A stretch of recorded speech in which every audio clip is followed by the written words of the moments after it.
Hello, I'm Matt from Ludochrono. Today I'm going to give you an overview of Liberation. Liberation is an asymmetric deck building game for 1 to 4 players ages 10 and up, and it plays for around 60 minutes.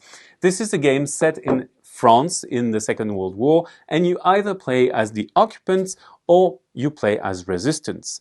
There will always be one occupant and 1 to 3 resistant players. And as resistance, your goal is to earn medals by accomplishing missions. If you do so, you're going to pull this cube towards the end of the tug of war. If you manage to get to the last spot, you win the game.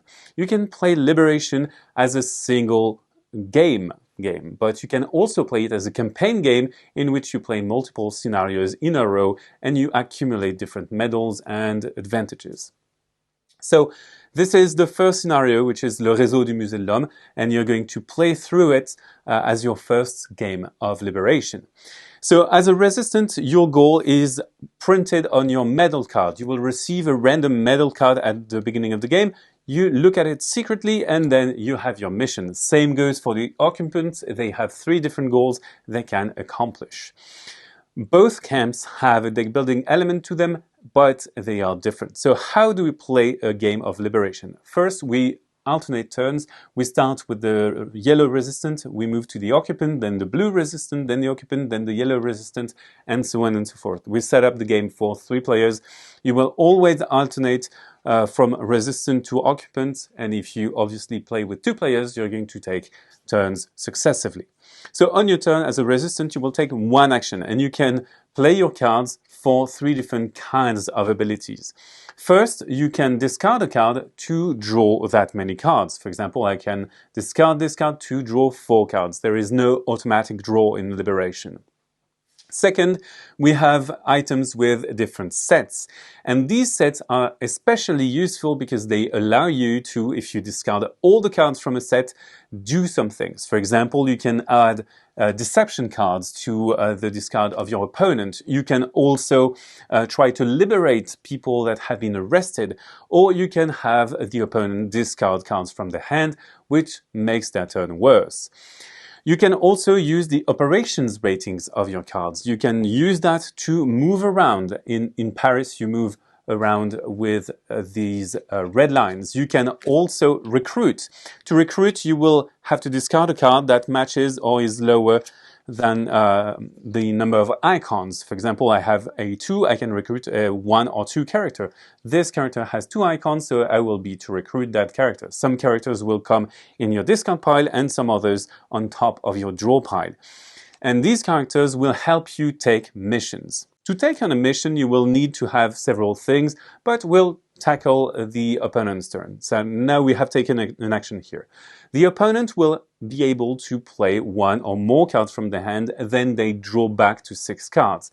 The occupant may buy new cards using influence, and you may notice that they have cards that pertain to the locations of Paris, and they give influence. So you discard your cards to buy new cards. You have the Wehrmacht, V-Mans, Raids, and Purification. Purification allows you to remove cards from your hand or discard pile. In the case of Raids, you will try to arrest resistance in other players' hands. In the case of V-Mans, you're going to place offices here, and in the case of Wehrmacht, you're going to discard a card that is a location card and a Wehrmacht card, and you may place someone on that location, in this case in La Villette. What that does is basically, if we want as resistance to take this mission, we will roll as many dice as there are officers here, and if we land on this, perfectly fine. In this side, we will get arrested trying to take that mission. Same with those. If we try to recruit those, we'll roll dice. We can get arrested with the arrest symbol. This resistance symbol allows us to remove a die, and we also have blanks which do nothing. So obviously as resistance, we can spend our operation points to remove some of them, but the other player, the occupant, will go faster. To take on a mission, we will have to recruit a sufficient number of people with different symbols. We'll have to move there. For example, I have moved there with my special ability, and then I might do this because I have 2 forgery symbols and also a printing symbol, so I can make fake papers. And that allows us to gain bonuses and also pull this towards our side, our camp. And those are going to get discarded in my own discard pile. So we'll be able to do stuff and draw stuff. And as soon as I have met the conditions of my medal, in this case, taking 3 missions in successive order, so fake papers, clandestine press, and crossing controls, we will have escaped Paris and we can move on to the next scenario. We won. So if it is a one-shot game, we won. And if it is not a one-shot game, we get a medal, which is going to give us points for the remainder of the campaign. That's it for this first scenario. The other scenarios are going to have different rules and also a different set of cards. Please note that you also have a solo mode with an occupant that plays the role of the automat.